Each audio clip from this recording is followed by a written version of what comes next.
Okay, here we go.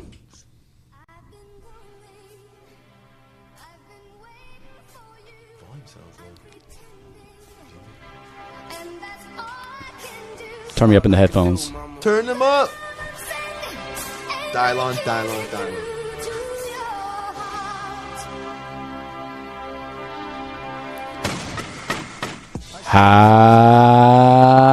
Ho, my Dan Mullen is back with the Gators, and other coaching changes is exactly what we're going to talk about first off. But before that, even, we want to tell you that this podcast is brought to you by Fantetti Legal for all your business legal needs and et cetera, et cetera. So, Steve, what's up, man? Okay, let's talk about what we just talked about. I just said it. Dan Mullen. Yes, new Florida hire. Yeah. Let's for 1 second. I don't know if we can do this, but let's possibly try to put away our Florida and Tennessee biases here and see if we can talk about this from an objective viewpoint. Well, at least as much as we can. Yeah, let's try.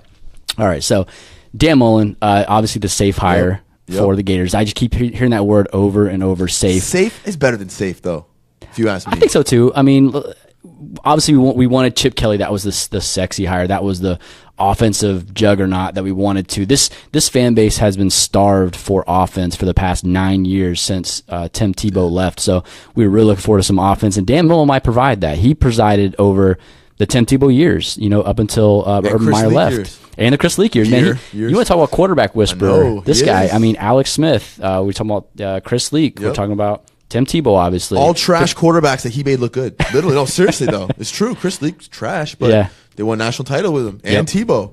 Couldn't throw a ball to, Tebow can run, though. You got to give Tebow. He can do more than run. Can run. He's a quality player. But I'm just saying, what I'm saying is that guy can coach flat out. If you coach those guys, imagine when he gets top recruits, what's he going to do to him? Yeah. He might turn Franks into a first rounder. I don't know about a first rounder, but he's got the tools. Franks is going to bounce anyway. Probably. He's probably going to transfer, especially if we get Matt Corral. And also, I don't know if you know this, he's going. We already made a run at Justin Fields, who was a number one overall QB recruit. State was going to get him. No, he already committed to Georgia. He committed to Georgia. That's in spite of them having Fromm and in spite of them having Easton, like 2 5-stars, and now I have a third 5-star there.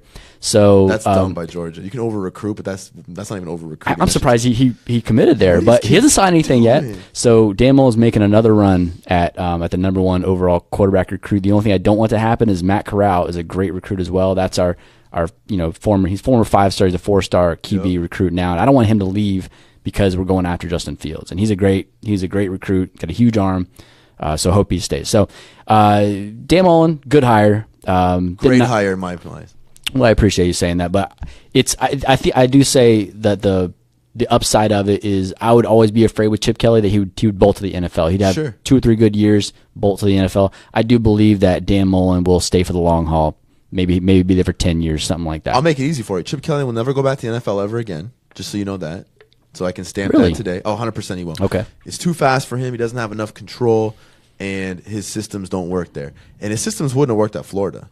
And like I said, I'm surprised he didn't go to Florida being a Nike guy, being Phil Knight's boy. Mm-hmm. I thought he wouldn't take the UCLA job because that's an Under Armour program. He's so much loyal to Nike. But he did it. But he's not an SEC kind of guy. He can't really. No. He likes to fly under the radar, doesn't like to do a lot of stuff. He kind of just wants to call plays and relax. The SEC football is life, man. Yeah. He doesn't want to live that much. He wants to be on the West Coast and hang out and do yoga and whatever else he does.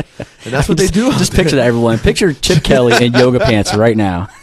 I'm good. Doing downward dog. Yeah, but no, I agree with you. He's got a lot of contacts on the West Coast. He has a lot wants of to be there. Yeah, and he also written into the Gator contract. And I'm sure the Tennessee contract as well is a certain amount of booster meetings you have to go to. Like, he ain't all about that kinds lifestyle, of. No, he's man. not. And more than that, Dan Mullen, he knows the SEC. He can recruit the SEC. Mm-hmm. He's recruited in many different regions of the SEC, and most important to me, at least, is that Dan Mullen knows exactly how to win in the SEC. Mm-hmm. He's a top 3 coach, top 3 or 4. I would put him in top 3 or 4 coaches in the SEC when he was at Mississippi State. Yeah. He was one of the best ones. He was. Okay, here's a little trivia for you. The inaugural college playoff rankings, Mississippi State was number 1. There you go. The very first one. So, Yep. Yeah, they were number 1 for a while. I even forgot about that until they hired him. I'm like, oh, that's right. Mississippi State was number 1 for like 6 weeks. Yeah, when so they had Dak. Yeah, Dak Prescott. So That's another quarterback. Yeah, so he knows how to exactly guy who no one thought could do anything, and then all of a sudden he's like one of the top quarterbacks in the NFL playing for Dallas. Right. So. But yeah, so that's good. I mean, good for them. It's good when people can get coaches because Tennessee can't. Well, maybe. What about Leach? Let's talk about Tennessee now. I want them to get Leach. I would love Leach. Leach is hilarious. Apparently they were getting Gruden. I staked my life's work on that, and I clearly didn't follow through. Although it isn't closed yet. But it's funny because I think they could get Leach. The biggest savage out of this is Gundy. Gundy got almost $1 million raise just today, using the Tennessee job against Oklahoma State. Oh yeah, he's not stupid. Oklahoma State said they weren't going to negotiate with him. They gave him almost $675,000 raise. I'd take it, but I would have loved him, Gundy. I think both of them are good. Gundy or at least they're big. I would have loved Gundy, man. Just for the sound bites. They're almost like Spurrier like with their sound bites. I know.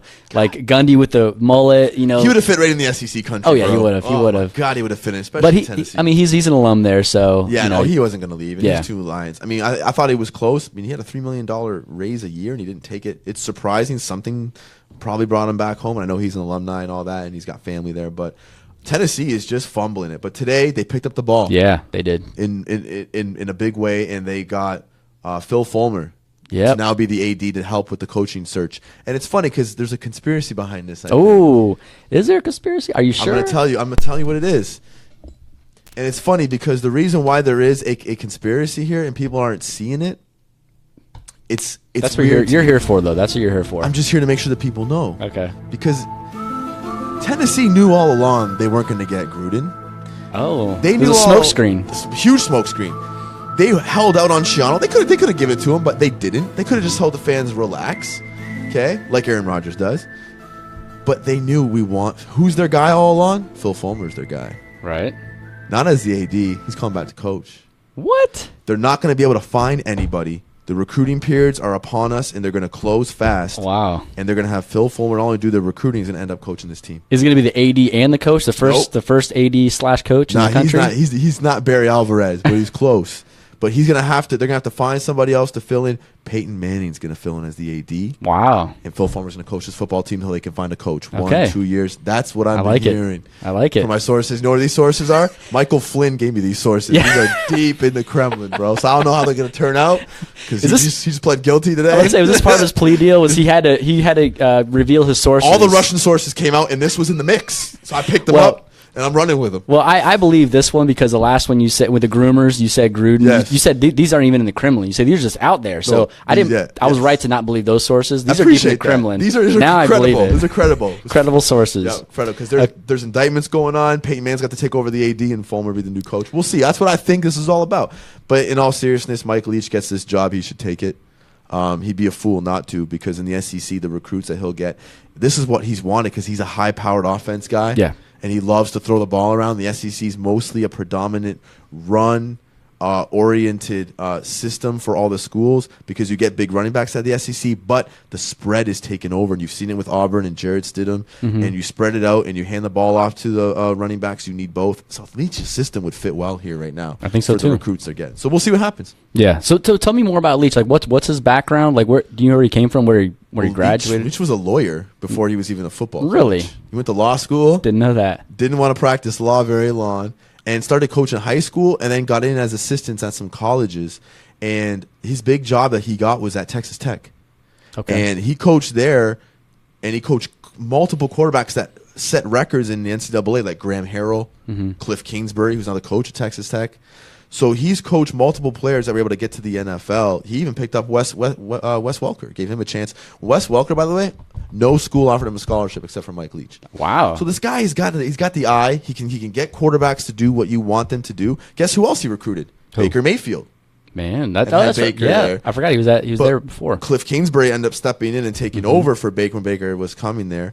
But so he knows how to recruit, and he can turn quarterbacks into really good players, as he's done with Luke Falk at Washington State, where he now took that job over after leaving Texas Tech. So, he's been around the game. He's seen it all. He can call an offense. For Tennessee, this is good because quarterback play, now that Dobbs is gone, I think Garen Tunnel's got a lot of upside. But with Leach, he can make Garantano into a top, 5 quarterback in the NCAA. So this is good if they get him. He'll do a lot more, unless Phil Fulmer takes the job, as my sources have told me is very possible.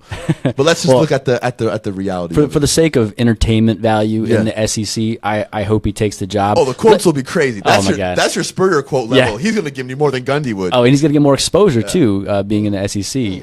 But I also want to let's talk a little bit about shout out to our FSU people out there. We'll set aside the FSU hate for a little bit. I don't know if you were going to get to that. We got to talk. Of course, got to talk about Jimbo Fisher leaving for I don't know about greener pastures, but definitely hotter ones. Greener as in money, like more money. So he's getting paid more. Interesting than FSU. Yeah, he's the second highest paid college coach now, next to Nick Saban. I like this. So I like this. He's I think his not now I should bring it up. It's like $80 million. I heard Gruden wanted 15 a year, and that's why Tennessee said no. That he would dude. Right now, I think he loves his money like I do. Yeah, Lane Kiffin or not Lane Kiffin.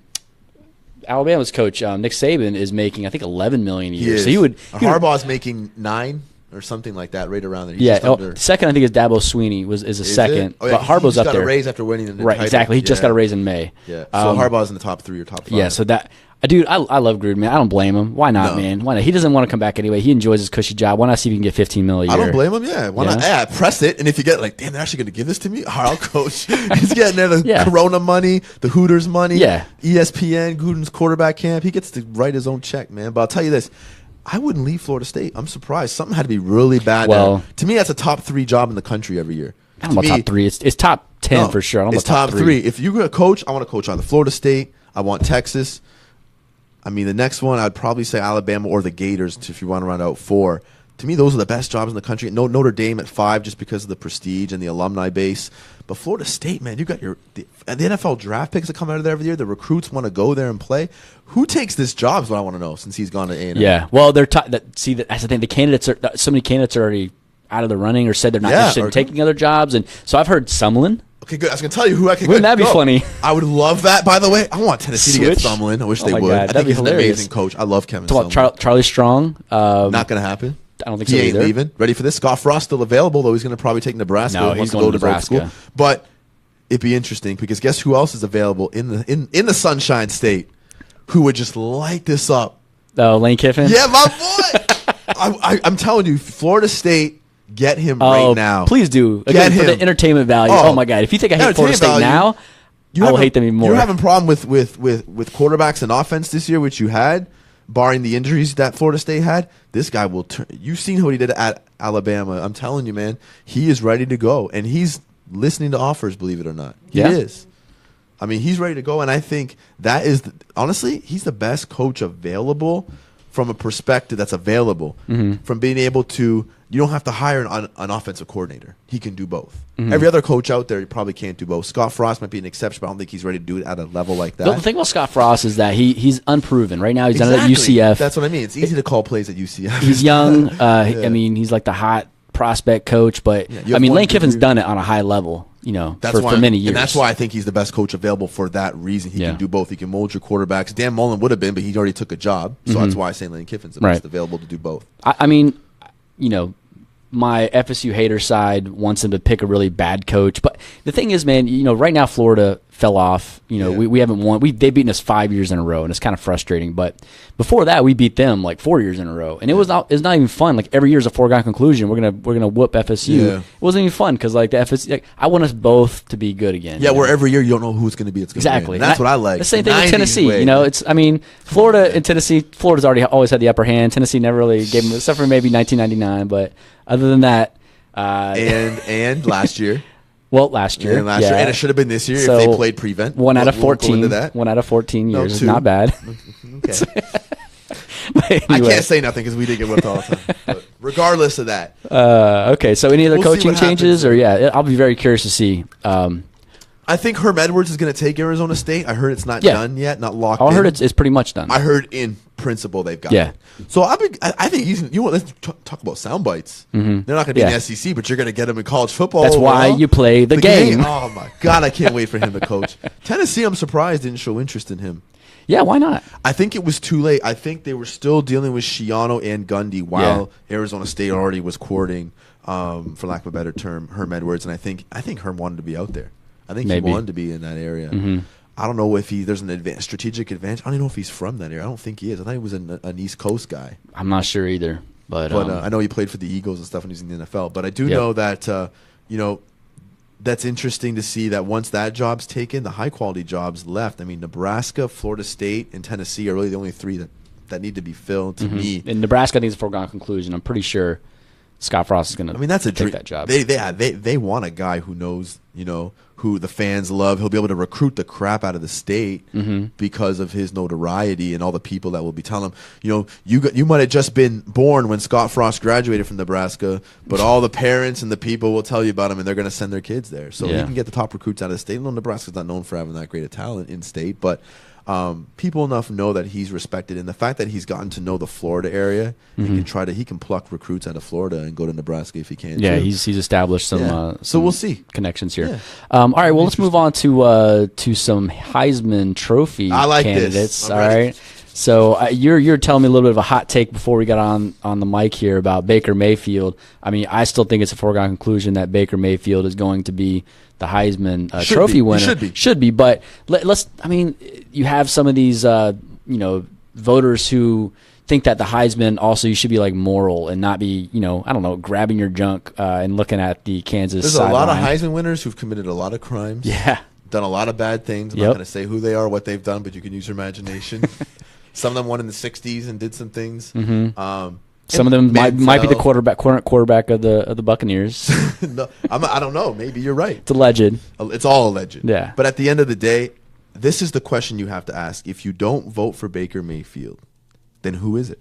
Who's the clear front runner besides him? Bryce Love? There isn't one. I wouldn't feel confident. You're a Bryce Love hater, but he had 125 yards last week versus Notre Dame. So let's talk about Lamar Jackson looks good though. Lamar Jackson, you said? His stats look good. Oh, his stats look great. But is he the most outstanding player in football this year? Let's talk about stats real quick, okay? Go ahead. Good Lord. Baker Mayfield, 37 passing TDs, over 4,000 yards passing in college, up to 5 interceptions, only 5 interceptions. He's got 245 yards rushing and 5 TDs rushing. Let's roll Lamar Jackson.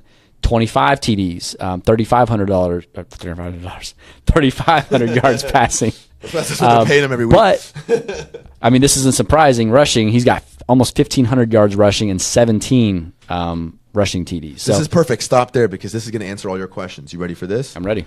Tell me Baker's stats again this year. Baker's got 37 passing TDs. In college, man, that's insane. Yep. He hasn't even played the conference championship game yet. Okay. Here's what I want to do. I'm trying to compare because I'm looking at the stats of Lamar Jackson from last year. And what did he do? He won the Heisman. Yeah. So do his numbers compare to Baker Mayfield? I think they were better, if I'm not mistaken. I have them right in front of me. How many yards has Baker thrown for? 4,097. Okay. Lamar Jackson threw for 3,543. Surprising. Okay, but TDs. How many passing touchdowns? 37. 30 for Lamar Jackson really? last year. Yep. I guess he got such a hot start. I just assumed. Yep. How many rushing touchdowns? Well, here's where he's got him, though. This is where Lamar Jackson's got him. But how many has Baker got? 5. Yeah, Lamar Jackson had 21. There you go. So that's like a Tim Teagle-ish. And he ran for over 1,000 yards, which Baker has not. Ooh, that's crazy, man. That's what tilts the scales. But so that's what you have to really come down to is if you're going to cut somebody out and you're going to compare it, if these winners are doing it under really good competition. Baker Mayfield beat Ohio State. They lost to Iowa State. They beaten TCU. They beaten some quality teams. Lamar Jackson hasn't done that this year. I mean, they've lost to Clemson. They've lost to Kentucky, Houston, Louisiana State. They've lost the last 3 in a row. That's the difference right there. And that's the difference. And Baker Mayfield's played big in every single game he's played in. And he's consistent. You're consistently seeing touchdowns. He quarterbacks that offense in a way that I don't think anybody else in the NCAA could. And so if that's your leader, that's the most outstanding player in college football, which it is. I mean, you got to give him the Heisman. Nobody else has done that. Now, they have, I believe, 2 losses. Who? Oklahoma State's got 1 loss, I believe. Oklahoma State or Oklahoma? Oklahoma, excuse me. Sorry, only has they have 1 loss. They have 1 loss. They lost to Iowa State. That's it. That's the only loss. Bryce Love, I believe they have 2 losses, Stanford. 3 I want to say. And his stats aren't really anything to where the Heisman running backs that have won. So to me, if you just do that simple math, if you know it's not really math, it is if you look at the numbers don't lie, you got to give him the Heisman. Regardless of what people are saying why he won't win is because he told the Kansas coaches to grab his junk or because he... What's the latest thing? He threw, allegedly, although there is tape, threw a football. The ball made it come out of his hands. Allegedly, he threw a ball at the head of a TCU player during warm-ups, whether it was on purpose or not. I think it was accidental, if you ask me. TCU player? Correct. When they played TCU earlier this year. Oh, okay. Yeah, during warm-ups. So the tape just came out. So they're saying, look, these antics, a DUI in the past, is this the guy you want to represent the Heisman, given the fact that Manziel won it and it's looking like it had a bad name? That stuff doesn't matter because it's like the Hall of Fame. You have to just look at what the football player does. Yeah, who is the most outstanding player? That's it. Right. Not like who committed murder and you want not who's a choir boy, Yeah, it's just not going to happen. I mean, everybody makes mistakes. They're young college kids. Yeah. If it was worse mistakes, I'd be a little bit more worried. But I mean, a lot of these things are passionate, driven in the game. I think in that case, it would kind of take care of itself because if he murdered somebody, he wouldn't be playing college football anymore, so he wouldn't be in the running anymore. Right, but I'm saying is past winners who've done something, they don't take their Heisman away for that. No. You get to keep your Heisman. With the exception of Reggie Bush, I mean, everybody else has kept their Heisman. O.J. Simpson actually sold his Heisman. Well, he had to. He didn't sell it. The court made him sell it. Yeah, they didn't take, but they asset seizure. The NCAA didn't take it away. The state took it away. That's my point. Yeah. That's exactly right, which means the Heisman Trust is not going to. So if that's the standards that you have, then you have to give it to the best player. And Baker's not a bad person in that regard to that. I don't know him personally, but from what I see, I just like his passion. And I think he lets it get the better of him sometimes. He's not controlling it. Now, will that hurt him in the NFL? That's up to scouts to decide if he can play in the NFL or not. That is irrelevant right now. What he can do in the NFL has nothing bearing on what he does with the Heisman. And people compare him to Johnny Manziel, but I think the big difference is, and what I hope is a big difference, is I liked Johnny Manziel's swagger and he was good for college football and that he talked trash and all that good stuff. Baker Mayfield, I hope, is not like Manziel in that he doesn't have the substance abuse problems. And that's what killed Manziel in the NFL. Well, what also killed Manziel in the NFL is that Manziel's an ad-libber. If you watch Baker Mayfield, he actually goes through his reads, progressions. He throws a better ball. He's more accurate. Yeah. Manziel knew he couldn't last in the NFL, which is, I think, why Manziel turned to substances. But I think Baker actually has the skills. He just lacks the height. Well, how are they size? I know Manziel was small. He's the same size as Baker. I think Baker's hit 15, bigger. 20 pounds on him. Okay, but I say pounds. Height they're the same. 6'1", are they? Yeah. 6 foot, maybe even. Yeah. I don't think they're 6'1". I know Manziel's 6 But Manziel was drafted in the first round all the same, even with the height concerns, because everyone always points to Drew Brees. Drew Brees, he's listed at 5'11". He's probably more like 5'10", 5'9". But it's hype. You can look at it two different ways because Mayfield never had a Mike Evans. Yeah, and that's Manziel true. did. Imagine that too, what the numbers would look like and what's that. So you got to take all that into consideration. If you want, at the end of the day, is what have you done for me lately? This year, Baker Mayfield's a top college player, which I called from week 1 of this podcast, by the way. Did you waver for a second? I thought you wavered. Who'd you go to for a second? I gave Saquon for 1 week. Okay, Saquon. I said he did. Okay. I said right now. But they adjust. It doesn't mean Baker getting a second plays vote for me wouldn't have won, but I picked him to win it is all I said. Yeah. So that's Heisman watch. Yeah. And by the way, ESPN has the top 3 or 4, however they're going to invite to New York, as Baker Mayfield number 1, Bryce Love number 2, Lamar Jackson number 3, and Rashad Penny. But that's not finalized, 4. right? No, it's not. It's not finalized. No, I'm saying as of right now in their experts poll. I'm glad you said that. I think 3 or 4 of those are safe. Anybody you think sneaks in? Do you think Saquon sneaks in, who's not even really in the top 4? I don't think you could say he's sneaking, though, because he was the front runner for most of the year. He deserves it, but... So who's your 4? Who goes? Who gets that ticket to the Big Apple right now? I'll tell you mine if you're not ready to go yet. What about Jonathan Taylor? Because they have an outside shot. If they go undefeated... That's what I'm asking you. Yeah. I would say Jonathan Taylor. Okay. I would not say him. No, who would you say? Listen, Jonathan Taylor goes... Oh, listen. He goes if he runs for 250 and 3 touchdowns in this game against Ohio State. Mm-hmm. Because you have an undefeated team with a trash schedule, which is the only reason why they're in the top 4.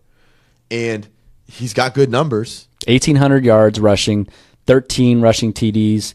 Those aren't gaudy, though. Those aren't gaudy to me. No, they're not gaudy. And so actually, if you compare that to Saquon's numbers are going to be better. Yeah, Saquon. And Saquon scored in 3 different ways this year. Yep. So he's more diverse. That makes some of the more outstanding college football Jonathan players. Taylor being on an undefeated team, that obviously carries a lot of weight. I would give Rashad Penny the nod before Jonathan Taylor. But yeah, he's got 19 TDs and over 2,000 yards rushing. But get this, everybody. Get ready for only 3 invites. You're going to get Baker, Bryce, and Lamar. And that's it. I agree. That's what I would do if I was the committee. Yeah, that makes the most sense. Because to not invite Penny and invite Taylor when Taylor's numbers aren't better than Penny, but Penny plays in a weaker conference and a conference with not as much notoriety, or a school for that matter, it's not a Power 5, that's just wrong. And I think they're going to stick with just 3. And that's what I would do. That's what the Heisman Trust should do that. I think that would be a good look for them. But we'll see what happens. But that's what I would do. Yeah, we'll see what happens. Yeah. All right. Well, let's move on to the upcoming week, which is we're recording this on a Friday if you're listening to this in the future. So let's look at some of these games that are coming up. This is conference championship weekend. Yes, I love this weekend. Yeah, the game tonight, which is Stanford and USC. I mean, do you have any, any they're playing opinions? Here's my opinion. They're playing for a bowl game. They're not going to get in the top 4. So what are you playing for? Pac-12 supremacy is great. You want to play to get a better bowl game, get some money for your school. I think USC wins this game by 10 points. Okay. And spread doesn't matter. I'm just picking the winner. You had to sneak that in there. Had to sneak that in there. Well, USC is favored by 4 points. Not that you care. Not that I care at all. Okay. But I think USC wins by 10. But I think it's going to be a close game. Why don't you pick a score right now? Let's do it. Let's do a score for this game. Let's pick 3 games. We'll pick a score. Absolutely. And we'll come back to it and see who's closer. Okay. So because it's a football game, 10 points. I'm going to say 27-17 USC. Okay. I'm going to say Stanford wins 21-17. Okay, I like that. Yep, Stanford. Spread. Exact spread. Yeah. No. Well, USC is favored, so I'm picking Stanford to win outright. So it's going against the spread. I'm picking the underdog. Yeah. All right. What else is interesting here? Oh, big one for me. I'm definitely going to be on my couch watching this one.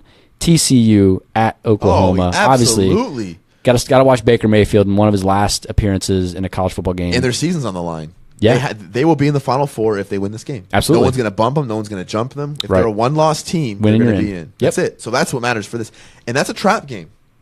I don't know if it's a trap. TCU's at number 11 in the nation. They're a really good team. But when you play somebody already and you lose and you got to play them again and Georgia, Auburn are facing the same thing, you got to be careful. Yeah, you're right. It's really hard it is. to beat the same team, a good team, twice in 1 year. Exactly. And I don't mean to jump games, but I think Georgia can beat Auburn.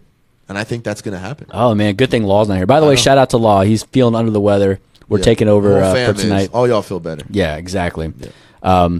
But, yeah, I think so, too. Because, they beat him once before. It was they beat him soundly. Yes. I want Auburn to win. I want them to win. I just don't think they're going to. I think Kerryon Johnson's hurt. He's not himself. The running game's going to be off. That's huge. Law talked to me about this too. He thinks Stidham's confidence will be off when he doesn't have that running game. When he has the running game and it's going well, you watch him. He doesn't have a care in the world. Yeah. But earlier in the year, the running game wasn't as established and he wasn't the same quarterback that he is now. Of course, he got better in a new offense, and I said he was going to end up, relaxing in it.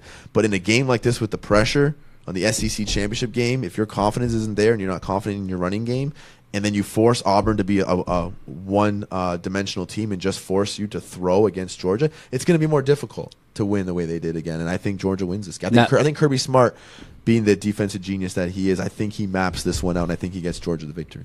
Now, do you think that Kerryon Johnson plays? Because right now he's day-to-day. He has a shoulder injury, which is not like a leg injury, so you could play through it. Right. Do you think he plays? Oh, do I think he plays? I think he does play. I think Me too. He tries. You have to. Biggest game of your career, possibly. I think 3, maybe 4 carries, and you're going to tell if he can play the whole game or not. That's it. That's what's going to tell you. So I think why would you not try? It'll be his last college game because he's going to declare. Absolutely. I think he can come back one more year, but he's got to go. He's had too good of a year, and the injuries, as you can see, it'll stall him for the rest of his life. Especially for running backs. You got to strike while the iron's hot. Exactly. You're exactly right. So I think there's no reason for him not to try. He's going to play. It's not like a JT Barrett situation where they might hold him out because you might have to play 2 more games if you win.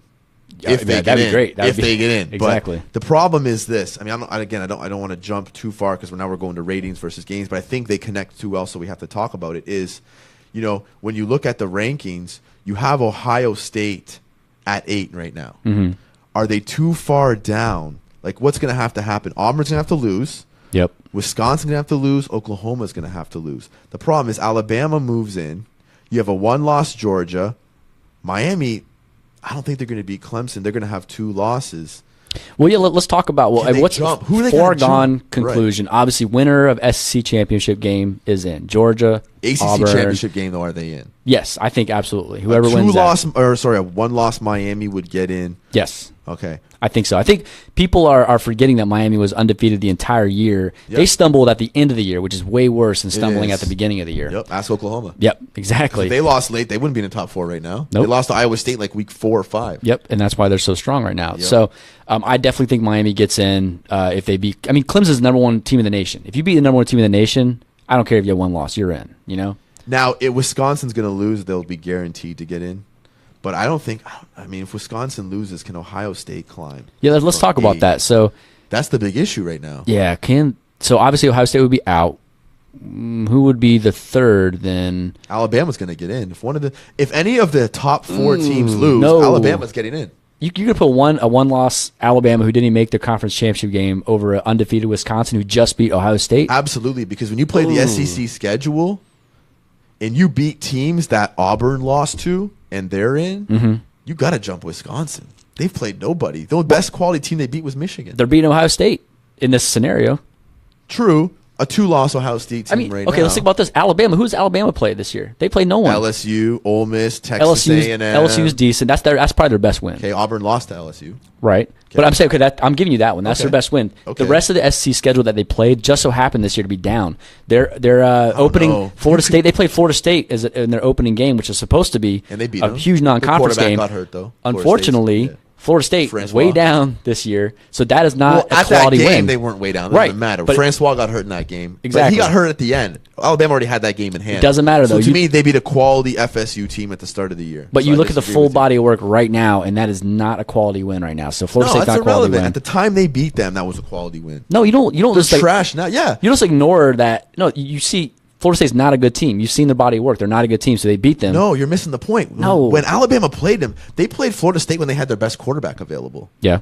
That's why it's a quality win. You're talking about a Florida State when DeAndre Francois wasn't quarterbacking them. I disagree. Of course. So you're saying, okay, if you're saying the committee's going to look at this, so say Florida State went 0-10 or 0-11 or whatever, they missed the game. Sure. Okay, they went 0-11, but they were ranked high in the beginning. Yep. They would look at that as a quality win. They would, and I'm also going to tell you why they would. If you look at who the committee is comprised of, they've got majority of them are southern-leaning ties to the South, the SEC conference, and to the ACC. Mm-hmm. So they're going to be more biased towards these southern teams than anybody else. Okay. That's why I think Alabama gets the nod. Why else? It's just good for ratings. They want Nick Saban in there. They want Alabama in there. It's a draw. It's better than Wisconsin. I agree with that. You don't want somebody walking in there and losing by 40 and no one's watching the game the rest of the time. It's bad for TV. Yeah. But Alabama playing Clemson or playing Oklahoma, that's going to be a tight game down the stretch. Yeah. Well, so you don't want Wisconsin playing Alabama. You don't want them in there. That's why they jump it. Yeah. That's why I think they get in. Let me run down Alabama's schedule real quick. Go ahead. Just to make my point here. Florida State. This is my opinion. Yeah. Not a quality win. Florida State, they're under 500 right now. Colorado State, not a good team. Ole Miss, not a good team. Arkansas, not a good team. LSU, I'll give you that one. They came back at the end of the year. Mercer, Fresno State, Vanderbilt, Texas A&M, which decent. That's an average one.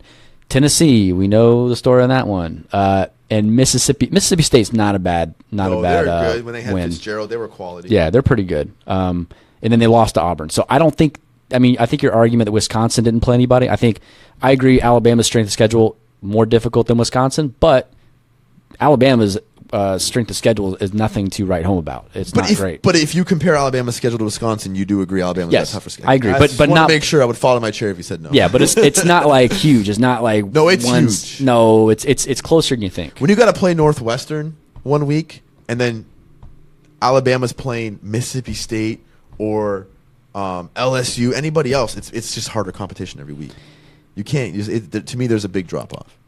In this scenario though, they beat Ohio State. That's what I'm thinking. Okay. So right now, yes, I agree. It's a big drop off. If they beat Ohio State, then I'm saying it's closer. The strength schedule. Anyway, we spent a lot of time arguing over that one. So, but just finally, Wisconsin wins. They're in for you. Yeah. Oh, absolutely. They're undefeated. They beat Ohio State. Okay, they're in. Good. They're in. Oklahoma loses. They're out. Yep. Auburn loses. They're out. Clemson loses. Any chance they can stay in? See, that's the thing. They'd be a 2-loss team. I don't think. So's Oklahoma. I don't think. Or not Oklahoma. So would be if they stay. No, if they stayed in, Auburn would stay, and they'd already have 2 losses if they stayed in. Some people are saying, yeah, exactly. Some people are saying Ohio State as a 2-loss team right. could get in as well. But Clemson, the problem is the immediacy. Like they just lost, and how you put a team in that just lost to Miami. Here's the thing: Alabama is glad they're not playing the SEC championship game for this reason. It's actually a tougher game this year because they're not playing the Gators, who've been trash the past couple of years, who end up getting in by default. No offense, but well, you're trashing your own team, so I'm okay with that. It's true, though. I am. But at the end of the day, they can just sit and wait and let everybody else bury themselves. Because if Auburn loses and Clemson loses, Miami and Georgia can't, who could climb in, let's say. Or if Georgia or Miami lose, they can't climb Alabama. So they're going to climb in. The question is, someone's going to lose, and these top 4 teams will lose. Who's it going to be? If I had to guess, I'm going to say Wisconsin goes down. And then I'm going to say Auburn goes down. You think Wisconsin loses to Ohio State? I do. I think Wisconsin loses, and I think Auburn loses. Okay, so give me your 4 then. In that scenario, what are your 4? So that scenario, I'll keep Clemson where they are. Okay. Clemson beats Miami. Okay. Yep. And then I'm going to put at number 2, I'm going to put Oklahoma.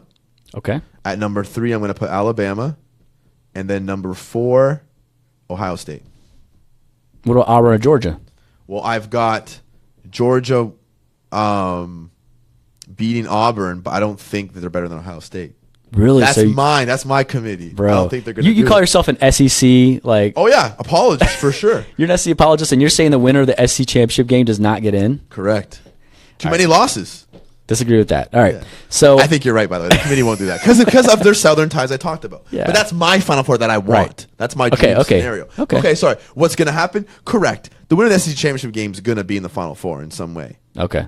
But the question is, do they skip Alabama and keep Alabama out? How many SEC teams do they put in? Right. Because if Wisconsin wins, Oklahoma wins, Clemson wins, but Auburn loses, does Georgia jump Alabama again just because they won the SEC championship game, or are they going to put Alabama in because Alabama's already ranked ahead of them? Yeah. That's the question. You're going to put a team that's ranked ahead in with 1 loss? Yeah. Well, so my Final Four, Clemson I think beats Miami, number 1 overall. Interesting. I'm going to say Auburn takes it to Georgia. I think Auburn wins. They're going to be number 2. Oklahoma beats TCU, number 3, and Wisconsin beats Ohio State for number 4. I mean, that's chalk. That's basically exactly what the rankings are right now. But there's a reason why they're ranked that way. It's because that's the strength of the teams going from 1 to 4. True. So that's my prediction. All right, let's choose some scores for a couple of these games. All right, let's do Georgia Auburn. Obviously, that one's going to be a fun one. I think it's going to be a low-scoring game. Both teams are going to kind of be and there's my girlfriend calling me during the podcast. But I think this is going to be a low-scoring game because both teams are going to be conservative. They're going to start out the night feeling each other out, doing a lot of running the ball. So I think it's going to be a low-scoring game. I'm going to say it's going to be, let's say, 17-7 and 17-10. And I'm going to say, like I said before, Auburn takes it 17-10. Yeah. All right. What do you think? What's the score? For the Auburn-Georgia game? Yeah, and the line is, not that you care, but for our listeners, Auburn is favored by 1 point. So this is a pretty even game. I've got Georgia win this game. You ready? I'm ready.